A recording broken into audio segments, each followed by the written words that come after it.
Good morning. Today we're going to take a look at the Swiss+Tech Utili-Key. As the name suggests, it's shaped like a key, but it actually contains quite a few useful tools. So to open it, there's a notch for your fingernails here, and then you just swing it out and it locks in place. So you have here a sheep's foot blade. It's partially serrated, so you have a smooth edge here for cutting paper, packages, and similar stuff. And then you have a serrated edge here for cutting ropes and webbings and similar stuff. It can actually also be used as a wire stripper. And then on the other side, we have here the Phillips head screwdriver and a bottle cap opener.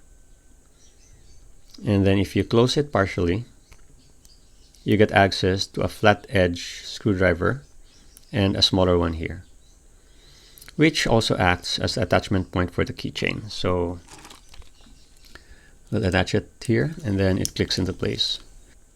And to take it out of the keychain, you simply just unlock. And that's it. If you think about it, it actually has the same functions as the Milwaukee Fastback that I talked about a few weeks ago, only in a smaller package.